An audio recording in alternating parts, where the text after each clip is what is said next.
ಆತ್ಮೀಯ ಸ್ಪರ್ಧಾ ಮಿತ್ರರೇ, mister A J Harish 1432 YouTube ಚಾನಲ್ಗೆ ಸ್ವಾಗತವನ್ನು ಬಯಸ್ತಾ ಇದ್ದೀನಿ.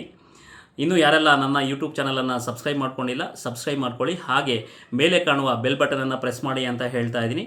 ನೋಡಿ, ಈ ಮೂರು ಸಬ್ಜೆಕ್ಟ್ಗಳು ಅಂದರೆ ನಾನು ಬರೆದಿರುವ ಪುಸ್ತಕಗಳು ಯಾವುದು, ಕರ್ನಾಟಕ ಜಿಯೋಗ್ರಫಿ ಆಗಿರ್ಬೋದು ಅಥವಾ ಜಿಯೋ ಆಗಿರಬಹುದು, ಹಾಗೆ ಮತ್ತು ಕರ್ನಾಟಕ ಹಿಸ್ಟ್ರಿ ಮಾಸ್ಟರ್, ಹಾಗೆ ಇಂಡಿಯನ್ ಹಿಸ್ಟ್ರಿ ಮಾಸ್ಟರ್ ಆಗಿರಬಹುದು, ಹಾಗೆ ಕನ್ನಡ ವ್ಯಾಕರಣ ಮತ್ತು ಕನ್ನಡ ಸಾಹಿತ್ಯ ಚರಿತ್ರೆ. ಈಗಾಗಲೇ ನಾನು ಯಾವುದು ಹಿಸ್ಟ್ರಿ ಹಾಗೂ ಜಿಯೋಗ್ರಫಿ ರಿಲೇಟೆಡ್ ಎಲ್ಲ ಏನೇನು ಬಂದಿತ್ತು ಪುಸ್ತಕದಲ್ಲಿ ಪೇಜ್ ನಂಬರ್ ಎಲ್ಲ ಪ್ರತಿಯೊಂದು ಮೆನ್ಷನ್ ಮಾಡ್ತಾ ಹೋಗಿದ್ದೀನಿ.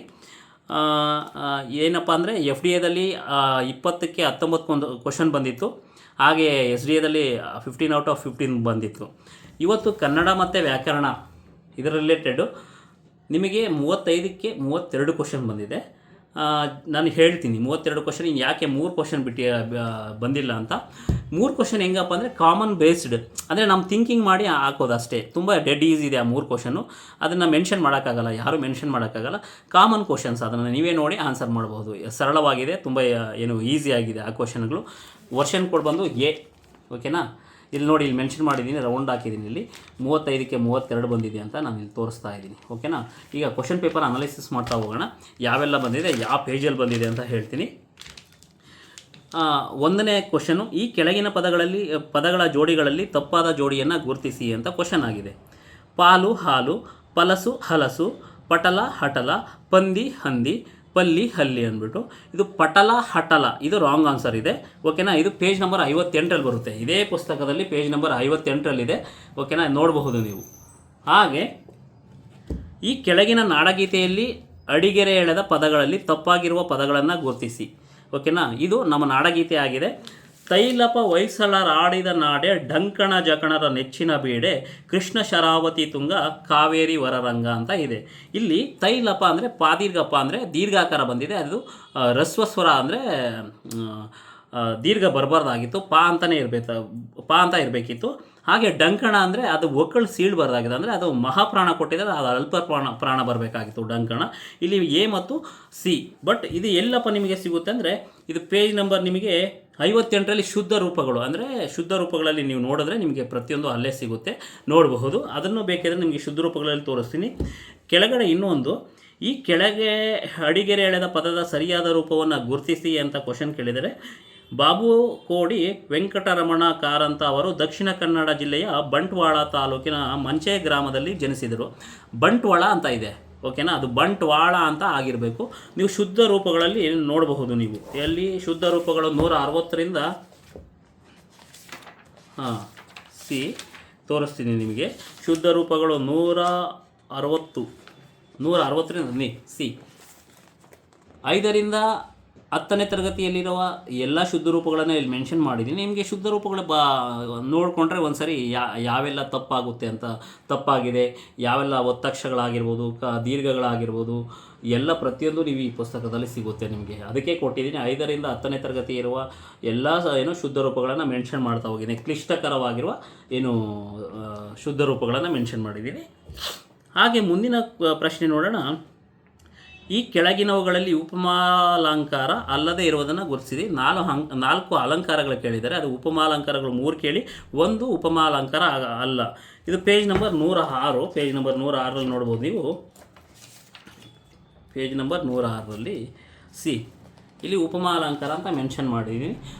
ಉಪಮಾಲಂಕಾರದಲ್ಲಿ ಸಿ, ಅಂತೆ, ಹಾಗೆ, ಅಂತೆರೆ, ಓಲ್ ಬಂದರೆ ಉಪಮಾಲಂಕಾರ ಅಂತ ಮೆನ್ಷನ್ ಮಾಡಿದ್ದೀನಿ, ಓಕೆನಾ.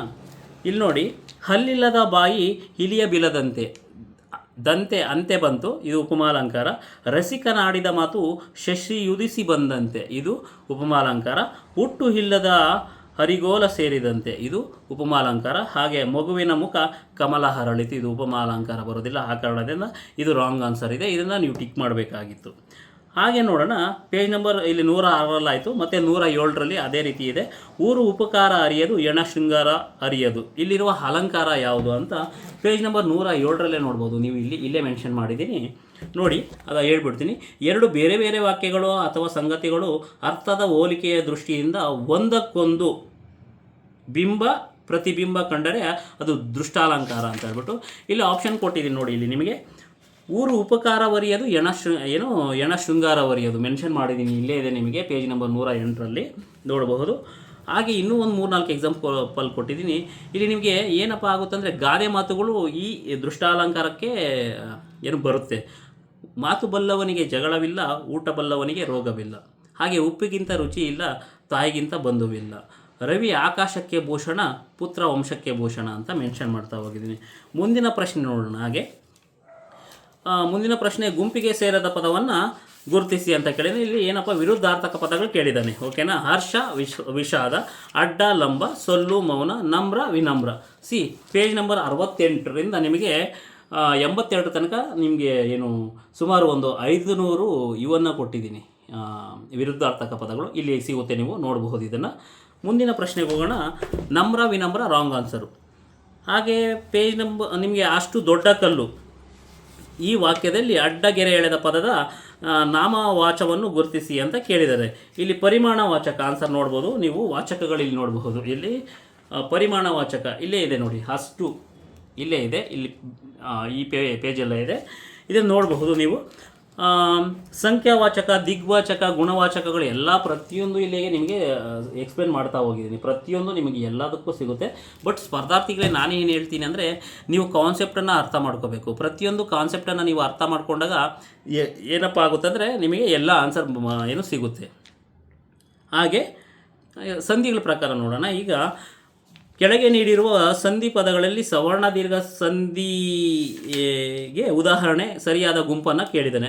ಮೊದಲು ಏನು ಮಾಡ್ತಾ ಇದ್ರು ಅಂದರೆ, ಯಾವುದಾದ್ರು ಒಂದು ಸಂಧಿ ಕೇಳಿಬಿಟ್ಟು, ಅಂದರೆ ಯಾವುದಾದ್ರೂ ಒಂದು ಪದ ಕೇಳಿ ಇಲ್ಲಿ 4 ಆಪ್ಷನ್ ಕೇಳ್ತಾಯಿದ್ರು. ಯಾವುದು ಸವರ್ಣ ದೀರ್ಘ ಸಂಧಿನ, ಲೋಪ ಸಂಧಿನ, ಆದೇಶ ಸಂಧಿನ, ವೃದ್ಧಿ ಸಂಧಿನ, ಚುತ್ವ ಸಂಧಿನ, ಜಸ್ವ ಸಂಧಿನ, ಎಂಡ್ ಸಂಧಿನ, ಈ ರೀತಿ ಕೇಳ್ತಾ ಇದ್ದ. ಬಟ್ ಈಗೇನು ಮಾಡಿದ್ದಾನೆ ಅಂದರೆ, ABCD ಅಂದರೆ ಒಂದೊಂದರಲ್ಲಿ 4 ಪದಗಳು ಕೇಳಿ ಇಲ್ಲಿ ಯಾವುದು ಸಂಧಿಗೆ ಬರುತ್ತೆ ಅಂತ 4 ಕೇಳಿದ್ದೇನೆ. ಇದನ್ನು ನೀವು ಕರೆಕ್ಟಾಗಿ ಅರ್ಥ ಮಾಡ್ಕೊಂಡಿದ್ರೆ ಸಂಧಿಯನ್ನು ಬಿಡಿಸಬಹುದು, ಇಲ್ಲಾಂದರೆ ರಾಂಗ್ ಆಗಿ ಬರುತ್ತೀರಾ. ನೋಡಿ ಇಲ್ಲಿ B ಆನ್ಸರ್ ಕರೆಕ್ಟ್ ಆಗಿದೆ. ಕರತಲಾಮಲಕ, ಲಕ್ಷ್ಮೀಂದ್ರ, ವಿದ್ಯಾರ್ಥಿ, ಮೃದುಕ್ತಿ. ಸರಿನಾ? ಇಲ್ಲಿ ನೋಡಿ, ನೀವು ಸವರ್ಣ ದೀರ್ಘ ಸಂಧಿ ಪೇಜ್ ನಂಬರ್ ಎಷ್ಟು ಇದು 34ರಲ್ಲಿ ಇಲ್ಲಿ ಸವರ್ಣ ದೀರ್ಘ ಸಂಧಿ ಇಲ್ಲಿ ಮೆನ್ಷನ್ ಮಾಡಿದ್ದೀನಿ. ಇದನ್ನು ಓದ್ತೀನಿ ನೋಡಿ. ಸವರ್ಣ ದೀರ್ಘ ಸಂಧಿ ಅ ಇ ಈ ಉ ಉ ಈ ಜೋಡಿ ಸ್ವರಗಳಿಗೆ ಸವರ್ಣಗಳೆಂದು ಹೆಸರು. ಸವರ್ಣ ಸ್ವರಗಳು ಪರಸ್ಪರ ಸಂಧಿಯಲ್ಲಿ ಸೇರುವಾಗ ಅವುಗಳಲ್ಲಿ ದೀರ್ಘ ಸ್ವರವೊಂದೇ ಆದೇಶವಾಗಿ ಬರುತ್ತೆ. ಈಗ ರಸ್ವಸ್ವರ ದೀರ್ಘ ಸ್ವರ ಬಿಡಿಸಿದಾಗ ಬರುತ್ತೆ, ಅಂದರೆ ಪೂರ್ವಪದ ಉತ್ತರ ಪದ ರಸ್ವ ಮತ್ತು ದೀರ್ಘ ಆಗಿರುತ್ತೆ. ಬಟ್ ಅದು ಸಂಧಿ ಸೇರಬೇಕಾದ್ರೆ ಅದು ದೀರ್ಘ ಸ್ವರವಾಗಿಯೇ ಇರಬೇಕು. ಆಗ ನಾವು ಏನಂತೀವಿ, ಸವರ್ಣ ದೀರ್ಘ ಸಂಧಿ ಅಂತ ಕರಿತೀವಿ. ಇಲ್ಲಿ ನೋಡಿ, ಕರತಲಾಮಲಕ, ಲಕ್ಷ್ಮೀಂದ್ರ, ವಿದ್ಯಾರ್ಥಿ, ಮೃದುಭಕ್ತಿ ಇಲ್ಲಿ ಮೆನ್ಷನ್ ಮಾಡಿದ್ದೀನಿ. ನಿಮಗೆ ಎಕ್ಸಾಂಪಲ್ಸ್ ಎಲ್ಲ ಕೊಟ್ಟಿದ್ದೀನಿ ನೋಡಿ. ಕವೀಂದ್ರ, ಗಿರೀಶ, ಪ್ರೇಮಾಲಯ, ಮಂತ್ರಾಲಯ, ಗಜಾನನ, ಗ್ರಂಥಾಲಯ, ಯತೀಶ, ಮಹಾತ್ಮ, ವಿದ್ಯಾಭ್ಯಾಸ, ಹಿಮಾಲಯ, ಏಕಾಗ್ರ, ಶಸ್ತ್ರಾಸ್ತ್ರ, ಹಿಮಾಚಲ, ಈ ರೀತಿ ನಾನು ಎಲ್ಲ ಸಾಕಷ್ಟು ಉದಾಹರಣೆಗಳನ್ನು ಕೊಟ್ಟಿದ್ದೀನಿ. ಹಾಗೆ ಮುಂದೆ ನೋಡೋಣ. ನಿಮಗೆ ಪೇಜ್ ಅಂದರೆ ಇಲ್ಲಿ ಇನ್ನೂ ಒಂದು ಕ್ವಶನ್ ನೋಡೋಣ. ಏನಪ್ಪ ಅಂದರೆ, ಕ್ರಿಯೆ ನಡೆದಿಲ್ಲ ಎಂಬುದನ್ನು ಸೂಚಿಸುವ ಕ್ರಿಯಾ ಪದಗಳ ಹೆಸರೇನು ಅಂತ ಕ್ವಶನ್ ಆಗಿದೆ. ಇಲ್ಲಿ ನೋಡಿ, ಪೇಜ್ ನಂಬರ್ ನಿಮಗೆ ನಿಷೇಧಾರ್ಥಕ ಕ್ರಿಯಾಪದ ಅಂತ ಮೆನ್ಷನ್ ಮಾಡಿದ್ದೀನಿ ಇಲ್ಲಿ. ಓಕೆನಾ? ಅದಕ್ಕೂ ಹೇಳ್ತೀನಿ ನೋಡಿ.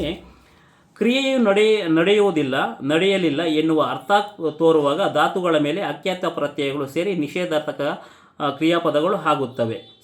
ಅವನು ಹಣ್ಣನ್ನು ತಿನ್ನನು, ಅವಳು ಬರೆಯಳು, ಅದು ಹೋಗದು. ಓಕೆನಾ? ಇಲ್ಲಿ ನೋಡಿ, ಕ್ರಿಯೆ ನಡೆದಿಲ್ಲ ಅಂತದಕ್ಕೆ ಇಲ್ಲಿ ಮೀನಿಂಗಲ್ಲಿ ಅವನು ಕ್ವಶನ್ ಕೇಳಿದ್ದಾನೆ. ಆ ಮೀನಿಂಗಲ್ಲೇ ನಿಮಗೆ ಆನ್ಸರ್ ಸಿಗುತ್ತೆ. ಇದಕ್ಕೆ ಆನ್ಸರ್ ಬಂದು ನಿಷೇಧಾರ್ಥಕ ಪದಗಳು. ಮುಂದೆ ನೋಡುವ ಹಾಗೆ ಅಲ್ಲೇ ನಿಮಗೆ ಇನ್ನೂ 4 ಆಪ್ಷನ್ ನೋಡ್ಬೋದು. ಸಂಭವನಾರ್ಥಕ ಕ್ರಿಯಾಪದಗಳಾಗಿರ್ಬೋದು, ವಿದ್ಯಾರ್ಥಕ ಕ್ರಿಯಾಪದಗಳಾಗಿರ್ಬೋದು, ಎಲ್ಲ ಪ್ರತಿಯೊಂದು ಪುಸ್ತಕದಲ್ಲಿ ಮೆನ್ಷನ್ ಮಾಡ್ತಾ ಹೋಗಿದ್ದೀನಿ. ನಿಮಗೆ ಪ್ರತಿಯೊಂದು ಕಾನ್ಸೆಪ್ಟ್ ಬೇಸಿಸ್ ನೀವು ಓದಬೇಕಾಗುತ್ತೆ. ಓಕೆನಾ ಸ್ಪರ್ಧಾರ್ಥಿಗಳೇ? ಮುಂದಿನ ಕ್ವಶನ್ಗೆ ಹೋಗೋಣ. ಹಾಗೆ ಈ ಹಲಸಿನಕಾಯಿಗೆ ಒಂದು ಚಿಕ್ಕ ಕಾಸನ್ನು ನಾನು ಹೆಚ್ಚಾಗಿ ಕೊಡುವುದಿಲ್ಲ. ಈ ವಾಕ್ಯದಲ್ಲಿರುವ ಗುಣವಾಚಕವನ್ನು ಕೇಳಿ ಅಂತ. ಇಲ್ಲಿ ಪೇಜ್ ನಂಬರ್ ನೋಡಿ 9. ಓಕೆನಾ? ಗುಣವಾಚಕ ಇಲ್ಲಿದೆ ನೋಡಿ. ಗುಣವಾಚಕದಲ್ಲಿ ಮೆನ್ಷನ್ ಮಾಡಿದ್ದೀನಿ. ಗುಣವಾಚಕ ಅಂದರೆ ಒಂದು ವಸ್ತು, ಪ್ರಾಣಿ, ವ್ಯಕ್ತಿಯ ಗುಣ, ಸ್ವಭಾವ ಮತ್ತು ರೀತಿಗಳನ್ನು ವರ್ಣಿಸುವ ಶಬ್ದಗಳೇ ಗುಣವಾಚಕಗಳು. ದಪ್ಪ, ಉದ್ದ, ಭವ್ಯ, ಚಿಕ್ಕ, ದೊಡ್ಡ, ವಿಶಾಲ, ಶ್ರೇಷ್ಠ, ಕನಿಷ್ಠ, ಈ ರೀತಿ ಬರುತ್ತಲ್ಲ, ಇವೇನು ಗುಣವಾಚಕಗಳು. ಇಲ್ಲಿ ನೋಡಿ, ಚಿಕ್ಕ ಕಾಸು ಅಂದರೆ ಕಾಸು ದೊಡ್ಡ ಕಾಸು ಅಂತ ಕರೀತಾರೆ, ಚಿಕ್ಕ ಕಾಸು ಅಂತಲೂ ಕರೀತಾರೆ. ಆ ಕಾರಣದಿಂದ ಏನಪ್ಪ ಅಂದರೆ ಚಿಕ್ಕ ಅನ್ನೋದು ಒಂದು ಗುಣವಾಚಕ. ಪೇಜ್ ನಂಬರ್ 9ರಲ್ಲಿದೆ, ನೋಡಬಹುದು. ಹಾಗೆ ನೋಡಿ, ಇನ್ನೂ ಒಂದು 9ನೇ ಪೇಜಲ್ಲಿ ಒಂದು ಕಡೆ ಮ್ಯಾಚ್ ದ ಫಾಲೋಯಿಂಗ್ ಕೇಳಿದ್ದಾನೆ. 1000 ಆನೆ, ಕೆಂಪು ಬಟ್ಟೆ, ಹಲವು ದಿನ, ಎಂಥ ಬಣ್ಣ ಅಂತ. 1000 ಆನೆ ಬಂದು ಗುಣವಾಚಕ, ಇಲ್ಲಿದೆ ನೋಡಿ, ಇಲ್ಲಿ ನೋಡಬಹುದು. 1000 ಆನೆ ಬಂದು ಸಂಖ್ಯಾವಾಚಕ. 1000 ಸಂಖ್ಯಾ ಅಂದರೆ ಇಲ್ಲಿ ನೋಡಿ, ಸಂಖ್ಯಾವಾಚಕ, ಸಂಖ್ಯಾವಾಚಕ ಇಲ್ಲಿ ನೋಡಿ 1000 ಅಂತ ಇದೆ, ಒಂದನೇ, ಅದು ಎರಡನೇದು. ಸಂಖ್ಯಾವಾಚಕ 1 2 3 4 100 1000 ಇದು ಬಂದು ಸಂಖ್ಯಾವಾಚಕ. ಹಾಗೆ ಕೆಂಪು ಬಟ್ಟೆ ಬಂದು ಗುಣವಾಚಕ. ಇಲ್ಲಿ ನೋಡಿ, ಕಿರಿಯ ಏನು ಬಿಳಿಯದು, ಕಪ್ಪು, ಕೆಂಪು ಇದು ಬಂದು ಏನು ನಿಮಗೆ ಗುಣವಾಚಕ. ಹಲವು ದಿನ, ಹಲವು ಅಂದರೆ ಪರಿಮಾಣವಾಚಕ, ಇಲ್ಲೇ ಇದೆ ನೋಡಿ. ಹಲವು, ಕೆಲವು ಇಲ್ಲಿದೆ ಪರಿಮಾಣವಾಚಕದಲ್ಲಿದೆ. ಹಾಗೆ ಬಂದು ಎಂಥ ಬಣ್ಣ ಅಂದರೆ ಪ್ರಕಾರವಾಚಕ. ನೋಡಿ ಇಲ್ಲೇ ಪ್ರಕಾರವಾಚಕಗಳಂದರೆ ವಸ್ತುಗಳ ನಿಜ ಸ್ಥಿತಿ ಅಥವಾ ರೀತಿಯನ್ನು ತಿಳಿಸುವ ಶಬ್ದಗಳೇ ಪ್ರಕಾರವಾಚಕಗಳು ಅಂತ ಇದೆ. ಓಕೆನಾ? ಅದಕ್ಕೆ ಪ್ರಕಾರವಾಚಕ. ಎಂಥ ಬಣ್ಣ ಅಂತ ಇದೆಯಲ್ಲ, ಅಂತಹ, ಎಂತಹ ಇವೆಲ್ಲ ಬಂದು ಏನಾಗುತ್ತೆ, ಪ್ರಕಾರವಾಚಕಗಳಾಗುತ್ತೆ. ಹಾಗೆ ಪೇಜ್ ನಂಬರ್ 9ರಲ್ಲಿ ಇನ್ನೂ ಒಂದು ಕ್ವಶನ್ ಇದೆ. ಕೆಳಗಿನವುಗಳಲ್ಲಿ ಭಾವನಾಮಗಳನ್ನು ಗುರುತಿಸಿ. ಭಾವನಾಮ ಇಲ್ಲಿದೆಯಲ್ಲ, ಭಾವನಾಮಗಳು ಇಲ್ಲಿದೆ. ಭಾವನಾಮ ವಸ್ತುಗಳ ಮತ್ತು ಕ್ರಿಯೆಯ ಭಾವವನ್ನು ತಿಳಿಸುವ ಶಬ್ದಗಳೇ ಭಾವನಾಮಗಳು. ಇಲ್ಲೇನಪ್ಪ, ಕೋಪ, ಸಂತೋಷ, ಸಮಾಧಾನ. ಇಲ್ಲಿ ನೋಡಿ, ಸಂತೋಷ ಇದೆ, ದುಃಖ, ಸಿಟ್ಟು, ಕೋಪ, ಶಾಂತಿ, ಭಯ, ಸಮಾಧಾನ ಎಲ್ಲ ಪ್ರತಿಯೊಂದು ಮೆನ್ಷನ್ ಮಾಡಿದ್ದೀನಿ. ಇಲ್ಲಿ 9ರಲ್ಲಿ ನೀವು ನೋಡಬಹುದು ಪೇಜ್ ನಂಬರಲ್ಲಿ. ಇಲ್ಲಿ ಶಾಲೆ ಬಂದು ಅದು ರೂಢನಾಮ ಆಗಿಬಿಡುತ್ತೆ. ಪೇಜ್ ಇನ್ನೊಂದು ನಾವು ಇವು ಯಾವ ಏನಪ್ಪ ಸರ್ವನಾಮಗಳಿಗೆ ಉದಾಹರಣೆ ಅಂತ ಕೇಳಿದಾರಲ್ವ, ಇಲ್ಲಿ ನೋಡಬಹುದು ನೀವು.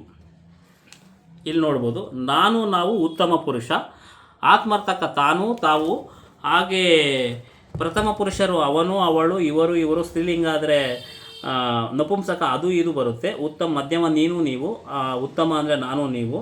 ಪ್ರಶ್ನಾರ್ಥಕ ಅಂದರೆ ಬೇರೆ ಬರುತ್ತೆ. ಆತ್ಮಾರ್ಥಕ ತಾನು ಇವೆಲ್ಲ ಬರುತ್ತೆ. ಇಲ್ಲೆಲ್ಲ ಟೇಬಲಲ್ಲಿ ಮೆನ್ಷನ್ ಮಾಡ್ತಾ ಹೋಗಿದ್ದೀನಿ ಸ್ಪರ್ಧಾರ್ಥಿಗಳೇ, ನೋಡಬಹುದು ನೀವು. ಹಾಗೆ ಮುಂದಿನ ಪ್ರಶ್ನೆಗೆ ಹೋಗೋಣ. ಇದು ಕಾಮನ್ ಸೆನ್ಸ್ ಕ್ವಶನ್. ಹೆಂಗಂದರೆ, ಕೆಳಗಿನ ಧಾತುಗಳನ್ನು ಅವುಗಳ ಅರ್ಥದೊಂದಿಗೆ ಹೊಂದಿಸಿ ಬರೆಯಿರಿ ಅಂತ ಕೇಳಿದ್ದೀನಿ. ಹಾಗೆ ಅಂದರೆ ಇಲ್ಲಿ ನೆಲ ತೋಡೋದು, ಅಗಿಯೋದು. ನಾವು ಏನಾದರೂ ತೊಗೊಂಡು ಏನಾದರೂ ನಾಟಿ ಮಾಡಬೇಕಾದ್ರೆ ಗುದ್ಲಿನೋ ಅಥವಾ ಪಿಕಾಸಿನೋ ಅಥವಾ ಏನೋ ತೊಗೊಂಡು ಅಗಿಯೋದು. ಹಾಗೆ ಉದ್ದು ಅಂತ ಇದೆ, ಉದ್ದು ಅಂದರೆ ಮುಗಿ ಅಂತ. ತೀರು ಅಂದರೆ ಇವನು ತೀರೋದಪ್ಪ ಅಂದರೆ ದೂರವಾಗುವಂತ ಇದೆ. ಇದಕ್ಕೆ ನುಡಿಗಟ್ಟು ಅಂತಲೂ ಕರೀತಾರೆ.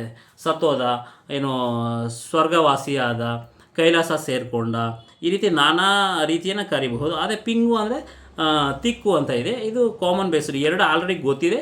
ಅದನ್ನು ಮ್ಯಾಚ್ ದ ಫಾಲೋಯಿಂಗ್ ನೋಡಿ ನಾವು ಆನ್ಸರ್ ಮಾಡಬಹುದು. ಹಾಗೆ ಮುಂದಿನ ಪ್ರಶ್ನೆ ನೋಡೋಣ. ನಾವು ಈ ಕೆಳಗಿನವುಗಳಲ್ಲಿ ತಪ್ಪಾದ ಜೋಡಿಯನ್ನು ಕೇಳಿದರೆ ಏನಪ್ಪ ಅಂದರೆ, ಶಿವರಾಮ ಕಾರಂತರು ಬರೆದಿರೋ ಹುಚ್ಚು ಮನಸ್ಸಿನ 10 ಮುಖಗಳು. ಇದು ಆತ್ಮಕಥೆ. ಓಕೆನಾ? 285ನೇ ಪೇಜಲ್ಲಿದೆ. ಕವಿ ಪರಿಚಯದಲ್ಲಿ ಎಲ್ಲ ಪ್ರತಿಯೊಂದು ಸಿಗುತ್ತೆ ನಿಮಗೆ. ಹಾಗೆ ಜವರೇಗೌಡರು ಬಂದು ಹೋರಾಟದ ಬದುಕು 334ನೇ ಪೇಜಲ್ಲಿ ಸಿಗುತ್ತೆ. ಇದು ಬಂದು ಹುಳಿ ಮಾವಿನ ಬಂದು ಇವ್ರದ್ದಾಗಬೇಕಾಗಿತ್ತು. ಆ್ಯಕ್ಚುಲಿ ಯಾರ್ದು, ನಮ್ಮ ಲಂಕೇಶ್ವರದಾಗಬೇಕಾಗಿತ್ತು. ಸಿದ್ಧಲಿಂಗಿಯದು ಊರಿಕೇರಿ. ಅರವಿಂದ ಮಾಲಗತ್ತಿ ಗೌರ್ಮೆಂಟ್ ಬ್ರಾಹ್ಮಣ 383. ನೀವು ಇಲ್ಲಿ ಕವಿ ಪರಿಚಯಗಳಿದೆಯಲ್ಲ ಸ್ನೇಹಿತರೆ, ಈ ಕವಿ ಪರಿಚಯಗಳಲ್ಲಿ ನೀವು ನೋಡ್ಬೋದು. ಈ ಎಲ್ಲ ಕವಿ ಪರಿಚಯಗಳಿದೆ. ಆ ಕವಿ ಪರಿಚಯಗಳಲ್ಲಿ ಪ್ರತಿಯೊಂದು ಮೆನ್ಷನ್ ಮಾಡಿದ್ದೀನಿ. ಪೇಜ್ ನಂಬರು ಹುಚ್ಚು ಮನಸ್ಸಿನ 10 ಮುಖಗಳು ಬಂದು ಜ್ಞಾನಪೀಠ ಪುರಸ್ಕೃತರಾದ ಶಿವರಾಮ ಕಾರಂತರದ್ದು ನೋಡಬಹುದು. ಆಮೇಲೆ ಜವರೇಗೌಡರದು ಹೋರಾಟದ ಬದುಕು. ಸಿದ್ಧಲಿಂಗಿ ಅನ್ನೋದು ಊರುಕೇರಿ, ಅದು ಅಲ್ಲಿ ರಾಂಗ್ ಕೊಟ್ಟಿದ್ದಾರೆ. ಅಲ್ಲಿ ಹುಳಿಮಾವಿನ ಮರ ಅಂತ ಕೇಳಿದ್ದಾರೆ, ಅದು ರಾಂಗ್ ಇದೆ ಆನ್ಸರು. 3 ತಪ್ಪಾಗಿದೆ. ಅರವಿಂದ ಮಾಲಗತ್ತಿ ಬಂದು ಗೌರ್ಮೆಂಟ್ ಬ್ರಾಹ್ಮಣ, ಅದು ಬಂದು 383 ನೋಡಬಹುದು. ಹಾಗೆ ನೋಡಿ, ಈ ಕೆಳಗಿನ ತಸ್ತಮ ತದ್ಭವಗಳಲ್ಲಿ ಹೊಂದಾಣಿಕೆ ಎಲ್ಲದ ಜೋಡಿಗಳನ್ನು ಗುರುತಿಸಿ ಅಂತ ಕ್ವಶನ್ ಕೇಳಿದ್ದಾನೆ. ನೀವು ತಾತ ತಂದೆ, ಇದು ರಾಂಗ್ ಆನ್ಸರ್ ಗೊತ್ತಾಗ್ಬಿಡುತ್ತೆ. ಆಮೇಲೆ ಪಾದುಕ ಹಾವುಗೆ ಕರೆಕ್ಟಾಗಿದೆ. ಚತುಷ್ಕ ಚೌಕ ಕರೆಕ್ಟಾಗಿದೆ. ಹಾಗೆ ಪ್ರಜ್ವಲ ಪತ್ತನ, ಅದು ಪಟ್ಟಣ ಆಗಬೇಕಾಗಿತ್ತು, ಅದು ಪತ್ತನ ಅಂತ ಇದೆ, ಅದು ರಾಂಗ್ ಆನ್ಸರ್ ಇದೆ. ಇಲ್ಲಿ ಎ ಮತ್ತು ಸಿ ತಪ್ಪಾಗಿದೆ. ಇದು ಪೇಜ್ ನಂಬರ್ ನಿಮಗೆ ಎಷ್ಟಪ್ಪ, ಐವತ್ತೊಂಬತ್ತರಲ್ಲಿ ಪೇಜ್ ನಂಬರ್ 59ರಲ್ಲಿ ನೀವು ತಸ್ತಮ ತದ್ಭವದಲ್ಲಿ ನೋಡಿದ್ರೆ ನಿಮಗೆ ಸಿಕ್ಬಿಡುತ್ತೆ. ಸಿ ಇಲ್ಲಿ ತಸ್ತಮ ತದ್ಭವ ಇದೆಯಲ್ಲ, ಇದರಲ್ಲಿ ನಿಮ್ಗೆ ಸಿಗುತ್ತೆ. ಓಕೆನಾ. ಮುಂದಿನ ಪ್ರಶ್ನೆ ನೋಡೋಣ. ಭಿಕ್ಷುಕರು ಮನೆಗಳನ್ನು ತಿರುಗಿ ಭಿಕ್ಷೆ ಬೇಡಿದರು. ಈ ವಾಕ್ಯದಲ್ಲಿ ಗೆರೆ ಎಳೆದ ಪದದ ವಿಶೇಷತೆಯನ್ನು ಗುರುತಿಸಿ ಅಂತ ಕೇಳಿದ್ದಾರೆ. ಇಲ್ಲಿ ಪೇಜ್ ನಂಬರ್ ನಿಮಗೆ 55ರಲ್ಲಿ ಸಿ ದ್ವಿರುಕ್ತಿಗಳು, ಅನುಕರಣವ್ಯಯಗಳು ಮತ್ತು ಜೋಡಿ ನುಡಿಗಳು ಅಂತ ಇದೆಯಲ್ಲ, ಇದು ದ್ವಿರುಕ್ತಿ. ಸಿ ದ್ವಿರುಕ್ತಿ ಅಂದರೆ ದ್ವಿರುಕ್ತಿಯನ್ನು ಬಿಡಿಸಿ ಬರೆದಾಗ ದ್ವಿ ಪ್ಲಸ್ ಉಕ್ತಿ ಎಂದಾಗುತ್ತದೆ. ದ್ವಿ ಎಂದರೆ ಎರಡು, ಉಕ್ತಿ ಎಂದರೆ ಮಾತು. ಬೇರೆ ಬೇರೆ ಭಾವನೆಗಳನ್ನು ವ್ಯಕ್ತಪಡಿಸಲು ಒಂದೇ ಶಬ್ದವನ್ನು ಎರಡೆರಡು ಬಾರಿ ಉಚ್ಚರಿಸುವುದೇ ದ್ವಿರುಕ್ತಿ ಎಂದು ಕರೆಯುತ್ತಾರೆ. ತನುಶ್ರೀ ಮನೆಗೆ ತೆರಳಿ ಹುಟ್ಟು ಹಬ್ಬದ ಸಿಹಿಯನ್ನು ಹಂಚಿದರು. ಓಕೆನಾ. ಮನೆಗೆ ಇಲ್ಲೇ ಸಿಕ್ಕಿದೆ ನಿಮಗೆ ದ್ವಿರುಕ್ತಿ ಅಂತ. ಹಾಗೆ ಇನ್ನೂ ಒಂದೆರಡು ಎಕ್ಸಾಂಪಲ್, ಓಡಿ ಬಂದನು, ಬೇಗ ಬನ್ನಿ, ಕತ್ತಲಾಯಿತು. ಈ ರೀತಿ ಎಲ್ಲ ಪ್ರತಿಯೊಂದು ಸಿಗುತ್ತೆ ನಿಮಗೆ ಪೇಜ್ ನಂಬರ್ 55ರಲ್ಲಿ. ಅದು ಜೋಡಿ ನುಡಿಗಳಾಗಿರ್ಬೋದು, ಅನುಕರಣವ್ಯಯಗಳಾಗಿರಬಹುದು, ಪ್ರತಿಯೊಂದು ಮಾಹಿತಿ ಸಿಗುತ್ತೆ ನಿಮಗೆ. ಹಾಗೆ ನೋಡಿ, ನಿಮಗೆ ಸೂಕ್ತ ಲೇಖನ ಚಿಹ್ನೆಯನ್ನು ಬಳಸಿ ಆಯ್ಕೆಯನ್ನು ಗುರುತಿಸಿ ಅಂತ ಕೇಳಿದ್ದಾರೆ. ಇಲ್ಲಿ ಪೇಜ್ ನಂಬರ್ ನಿಮಗೆ ಆನ್ಸರ್ ಬಂದು ಸೌಂದರ್ಯವನ್ನು ನೋಡುವುದು ಹೊರಗಿನ ಕಣ್ಣುಗಳು, ನಮ್ಮ ಒಳಗಣ್ಣುಗಳು. ಇಲ್ಲಿ ನೋಡಿ ವಾಕ್ಯಗಳು ಮತ್ತು ಲೇಖನ ಚಿಹ್ನೆಗಳಿದೆಯಲ್ಲ, ಇದು ಪ್ರತಿಯೊಂದು ನಿಮಗೆ ಇಲ್ಲಿ ಡಿಫ್ರೆಂಟ್ ಆಗಿದೆ. ವೈಷಯಿಕ ವಾಕ್ಯ ಇದೆ, ಇನ್ನೂ ಸಾಕಷ್ಟಿದೆ. ಸಕರ್ಮಕ, ಕ್ರಿಯಾತ್ಮಕ ವಾಕ್ಯ ಇದೆ, ಮತ್ತು ಅನುಗತ, ವೈಕಲ್ಪಿತ, ಈ ಪ್ರತಿಯೊಂದು ನಿಮಗೆ ಬೇರೆ ಪುಸ್ತಕಗಳಲ್ಲಿ ಸಿಗದೇ ಇರೋದು ಎಲ್ಲ ಸಿಗುತ್ತೆ. ಓಕೆನಾ. ಮುಂದಿನ ಪ್ರಶ್ನೆ ನೋಡೋಣ. ಏನಪ್ಪ ಅಂದರೆ ತವರಿನ ಸೀರೆ ಅರ್ಥ ಬರುವ ಗ್ರಾಮ್ಯ ರೂಪವನ್ನು, ಅಂದರೆ ಒಂದು ಪದ್ಯ ಇದೆ, ಜಾನಪದ. ಅಪ್ಪ ಕೊಟ್ಟಮ್ಮಿ ಹೊಡ್ಕೊಂಡು, ಅಂದರೆ ಒಂದು ಲೇಡಿ ತವರ ಮನೆಯಿಂದ ಗಂಡನ ಮನೆಗೆ ಬರಬೇಕಾದ್ರೆ ತಿಟ್ಟೆತ್ತಿ ತಿರುಗಿ ನೋಡ್ಯಾಳ ಅಂತ ಒಂದು ಜನಪದ ಇದೆ. ಅಪ್ಪ ಕೊಟ್ಟಮ್ಮಿ ಹಿಡ್ಕೊಂಡು ತಿಟ್ಟೆತ್ತಿ ತಿರುಗಿ, ಅಂದರೆ ಅವ್ರು ಕೊಟ್ಟಿರೋ ಸೀರೆ ತವರ ಬಣ್ಣ, ಅಂದರೆ ಉಡ್ಕೊಂಡು, ಅಂದರೆ ಸೀರೆ ಕೊಟ್ಟಿರೋದನ್ನ ಉಟ್ಕೊಂಡು ಒಂದು ದಿಬ್ಬದ ಮೇಲೆ ಬಂದು ಹಿಂದಕ್ಕೆ ತಿರುಗಿ ನೋಡ್ತಾರಂತೆ. ಓಕೆನಾ. ಅದು ಒಂದು ಇದು ಜನಪದ. ಇದು ಸ್ವಲ್ಪ ಜನ ತಪ್ಪು ಮಾಡಿದ್ದಾರೆ. ತವರ ಬಣ್ಣ ಅನ್ನೋದು ಕರೆಕ್ಟ್ ಆನ್ಸರ್. ಓಕೆನಾ. ಮುಂದೆ ನೋಡೋಣ.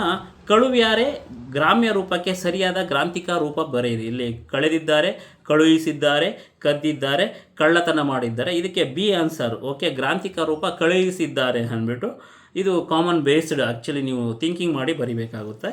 ಹಾಗೆ ಪೇಜ್ ನಂಬರು ನಿಮಗೆ ಇಲ್ಲಿ ನೋಡಿ, ಸ್ವರಗಳು ರಿಲೇಟೆಡ್ ಕೇಳಿದ್ದಾನೆ. ಏನಪ್ಪ ಅಂತ ಕೇಳಿದ್ದಾನೆ ಅಂದರೆ, ಸ್ವತಂತ್ರವಾಗಿ ಉಚ್ಚಾರ ಮಾಡಲಾಗುವ ಅಕ್ಷರಗಳನ್ನ ಸ್ವರಗಳಂತ ಕರೀತಾರೆ. ಎಕ್ಸ್ ನೋಡಿ ನಿಮಗೆ ಪೇಜ್ ನಂಬರ್ ಇಲ್ಲಿ ನೋಡಿ,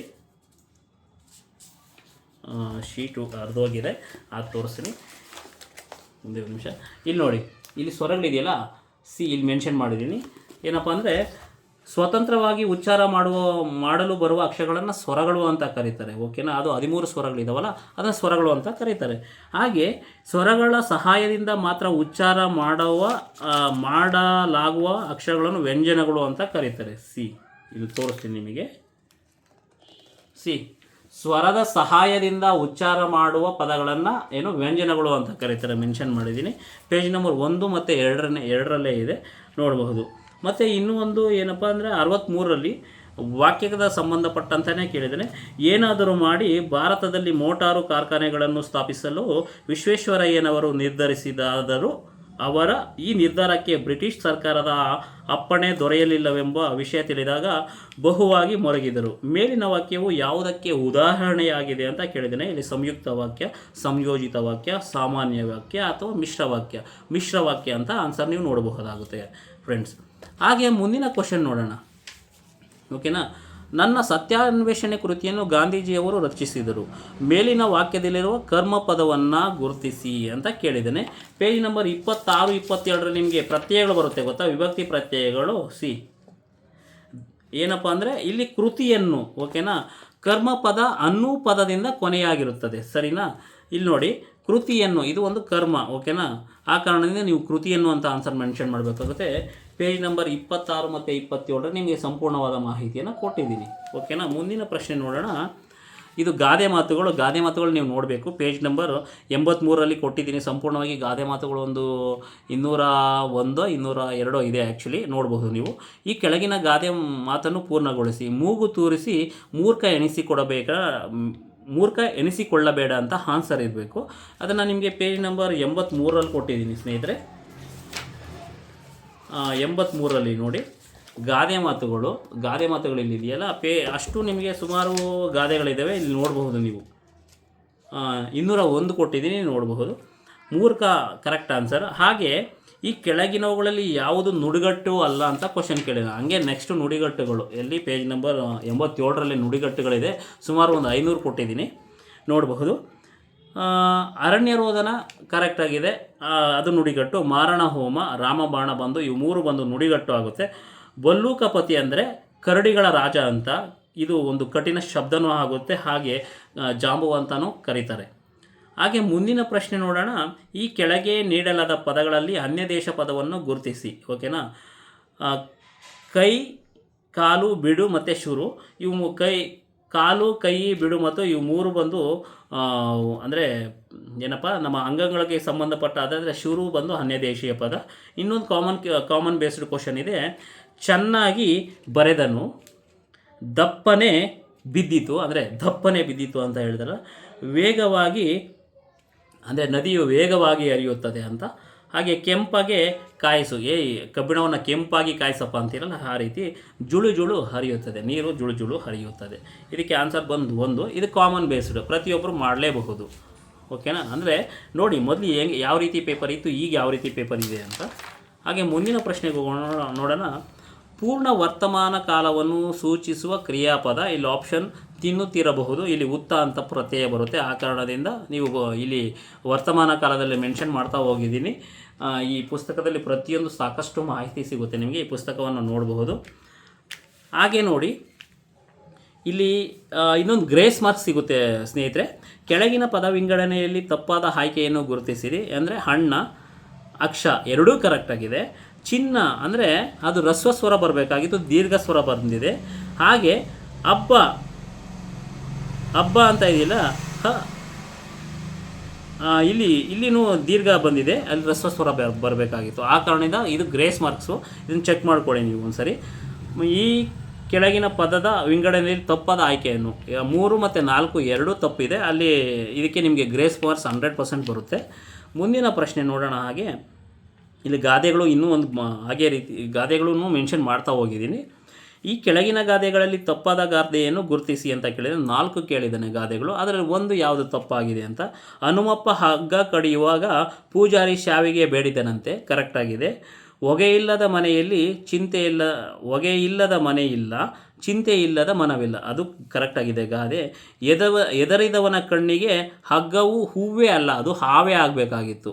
ಓಕೆನಾ. ಹಿರಿಯ ಮಗ ಆಗಬೇಡ, ಇತ್ತಲು ಬಾಗಿಲು ತೆಗೆಯಬೇಡ. ಓಕೆ, ಈ ಕಾರಣ ಇದರಿಂದ ಬಂದು ಎದರಿದವನ ಕಣ್ಣಿಗೆ ಹಗ್ಗವು ಹಾವೇ ಆಗಬೇಕಾಗಿತ್ತು, ಅದು ಹೂವೇ ಅಂತ ಇದೆ, ಅದನ್ನು ನೀವು ತಪ್ಪು ಅಂತ ಗುರುತಿಸಬೇಕಾಗುತ್ತೆ.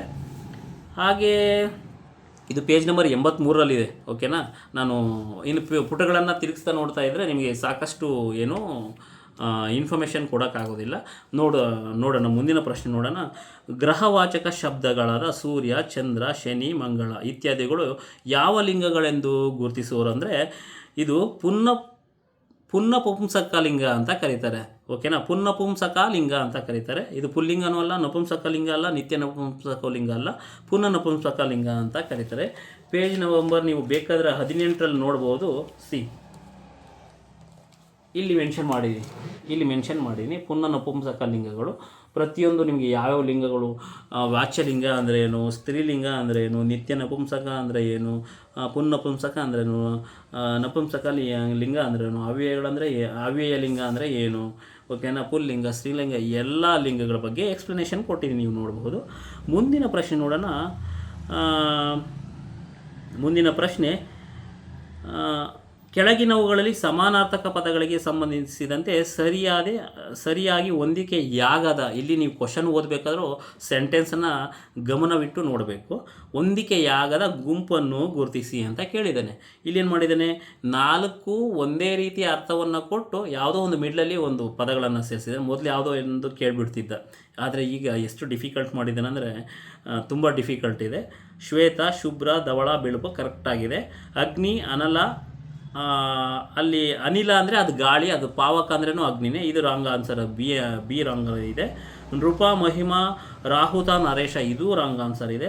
ಭೃಂಗ, ಮಧುಪ, ಮಧುಕರ, ದುಂಬಿ ಇವೆರಡಕ್ಕೆ ಆನ್ಸರ್ ಇದೆ. ಬಿ ಮತ್ತು ಸಿ. ಇಲ್ಲಿ ನೀವು ಪೇಜ್ ನಂಬರ್ 137ರಿಂದ 159 ಎಲ್ಲ ಪದಗಳನ್ನು ತುಂಬ, ದುಂಬಿ ಅಂದರೆ ಏನು, ಶ್ವೇತ ಅಂದರೆ ಎಲ್ಲ ಪ್ರತಿಯೊಂದು ಇದೆ, ಅದನ್ನು ನೀವು ಅಲ್ಲಿ ನೋಡಬಹುದು. ಅದೇ ರೀತಿ 137ರಿಂದ 159ನೇ ಪೇಜಲ್ಲಿ ಮತ್ತೊಂದು ಕ್ವಶನ್ ಇದೆ. ಈ ಕೆಳಗಿನ ಸಮಾನಾರ್ಥಕ ಪದಗಳನ್ನು ಗುರುತಿಸಿ ಅಂತ ಕೇಳಿದ್ದಾರೆ.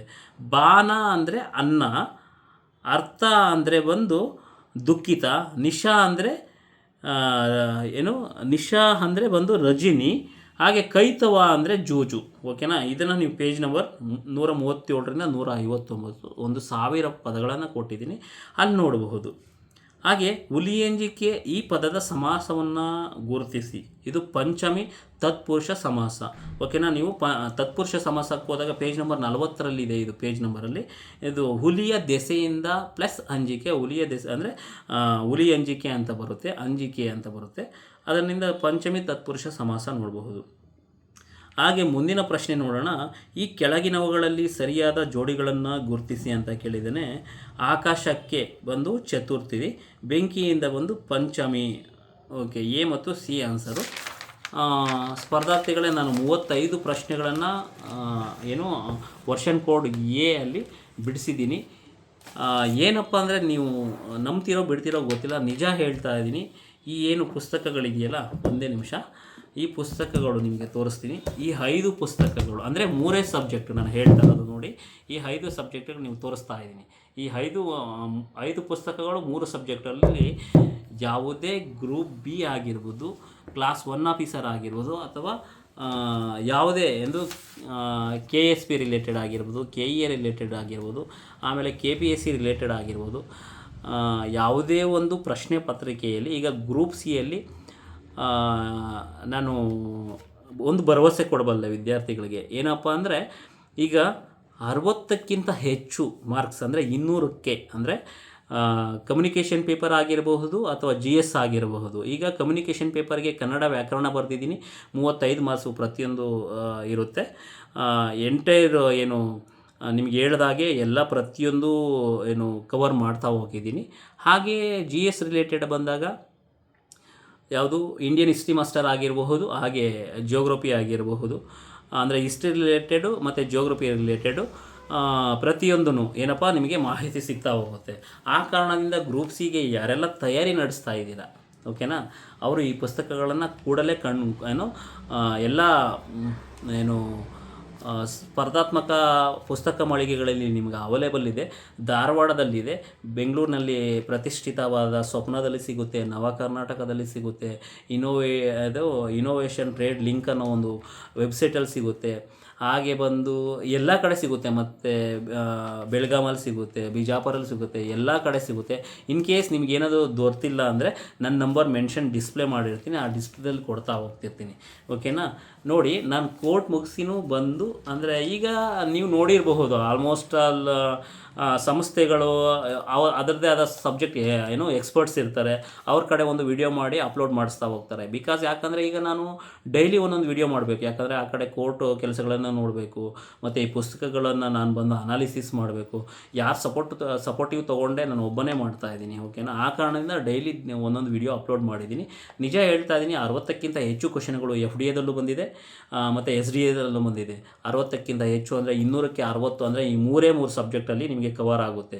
ಮತ್ತು ಇನ್ನೊಂದು ಏನಪ್ಪ, FDA ಮತ್ತು SDA ಏನಾದರೂ ಕಾಲ್ ಆದರೆ, ಯಾವುದು KPSC ಕಾಲ್ ಮಾಡಿದ್ರೆ ಇನ್ ಕೇಸ್ ನಾನು ಭರವಸೆ ಕೊಡಬಲ್ಲೆ. ನನ್ನ ಪುಸ್ತಕಗಳು ಅಂದರೆ ಕನ್ನಡ ಹೇಳ್ತಾ ಇದ್ದೀನಿ, ಯಾಕಂದರೆ ಕನ್ನಡ ಕಮ್ಯುನಿಕೇಷನ್ ಪೇಪರ್ ಅಲ್ಲಿ ಬಂದು ನಿಮಗೆ 100 ಮಾರ್ಕ್ಸ್ಗಿರುತ್ತೆ, 95+ ಸ್ಕೋರ್ ಮಾಡ್ಬೋದು ಈ ಪುಸ್ತಕ ಓದಿದ್ರೆ ಕನ್ನಡ.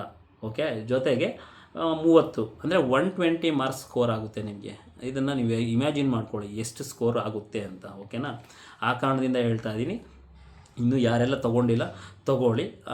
ಬುಕ್ಸ್ ಬಗ್ಗೆ ನೋ ಕಾಮೆಂಟ್ಸ್. ಓಕೆನಾ? ಎಲ್ಲ ಸ್ಪರ್ಧಾರ್ಥಿಗಳು ಬೇಕಿದ್ರೆ ನಾನು ಇಷ್ಟೊಂದು ವಿಡಿಯೋ ಮಾಡಿದ್ದೀನಿ, ಯಾವುದಾದ್ರೂ ಒಂದೇ ಒಂದು ಸ್ಪರ್ಧಾರ್ಥಿ ಬ್ಯಾಡ್ ಕಮೆಂಟ್ ಹಾಕಿದ್ರು ನನಗೆ ಹೇಳಬಹುದು.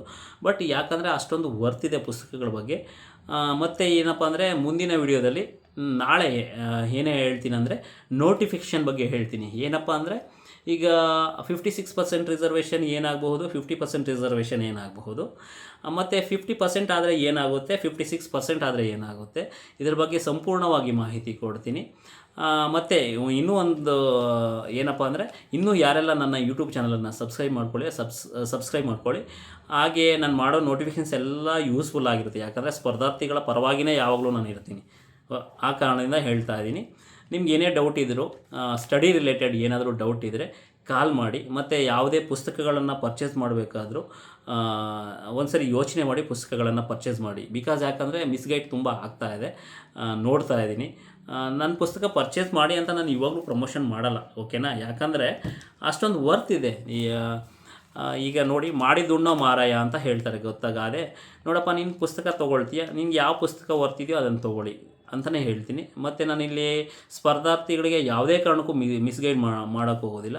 ಯಾಕಂದರೆ ನಾನು ಸ್ಪರ್ಧಾತ್ಮಕ ಪರೀಕ್ಷೆಗಳನ್ನು ಎದುರಿಸಿ ಯಾವೆಲ್ಲ ಲೋಪದೋಷಗಳಿದ್ವು, ಏನಿತ್ತು, ನಾವು ಓದಬೇಕಾದ್ರೆ ಏನೆಲ್ಲ ಮಾಹಿತಿ ಕೊಡ್ತಾಯಿದ್ರು, ಅದ್ರ ಬಗ್ಗೆ. ಈಗ ಟ್ರೆಂಡ್ ಯಾವ ರೀತಿ ಅಂದರೆ ಚೇಂಜ್ ಆಗಿದೆ. ನೀವು ಅದೇ ಹಳೆ ಪುಸ್ತಕಗಳನ್ನು ಓದ್ತೀವಿ, ಹಳೆ ಪ್ಯಾಟ್ರನ್ನೇ ಓದ್ತೀವಿ ಅಂದರೆ ಏನು ಮಾಡೋಕ್ಕಾಗೋದಿಲ್ಲ. ನೀವು ಟ್ರೆಂಡ್ ಬದಲಾದಂತೆ ಇವಾಗ ಕಾಲಕ್ಕೆ ಬದಲಾಗ್ತಾನೆ ಹೋಗ್ತಾ ಇರಬೇಕಾಗಿತ್ತು. ಈಗ PC ಆಗಿದರೆ ಆಗ ಡೈರೆಕ್ಟ್ ಇಟ್ಟು ಯಾವ ರೀತಿ ಅಂದರೆ, ಕರ್ನಾಟಕದ ರಾಜಧಾನಿ ಯಾವುದು ಅಂದರೆ ಬೆಂಗಳೂರು ಆಗಿತ್ತು. ಈಗ ಆ ರೀತಿ ಕೇಳೋದಿಲ್ಲ. ಕರ್ನಾಟಕದ ರಾಜಧಾನಿ ಬೆಂಗಳೂರು ಯಾವ ಇಯರ್ ಆಯಿತು, ಕರ್ನಾಟಕದಲ್ಲಿ ಯಾವೆಲ್ಲ ಜಿಲ್ಲೆಗಳು ಏಕೀಕರಣದ ಸಂದರ್ಭದಲ್ಲಿತ್ತು, ಎಷ್ಟು ಜಿಲ್ಲೆಗಳಿದ್ವು, ಮೈಸೂರು ಪ್ರಾಂತ್ಯದಲ್ಲಿ ಎಷ್ಟಿತ್ತು, ಈ ರೀತಿ ಕ್ವಶನ್ಸನ್ನು ಅನಾಲಿಸಿಸ್ ಅಂದರೆ ಒಂದೇ ಕ್ವಶನ್ನು 4 ಕ್ವಶನ್ನು ಅನಾಲಿಟಿಕಲಾಗಿ ಕೇಳಿರ್ತಾನೆ. ಆ ಕಾರಣದಿಂದ ನೀವೇನು ಮಾಡಬೇಕಂದ್ರೆ ಸ್ಪರ್ಧಾರ್ಥಿಗಳೇ, ಪ್ರತಿಯೊಂದನ್ನು ಅರ್ಥಗರ್ಭಿತವಾಗಿ ಆಳವಾಗಿ ಓದಬೇಕು.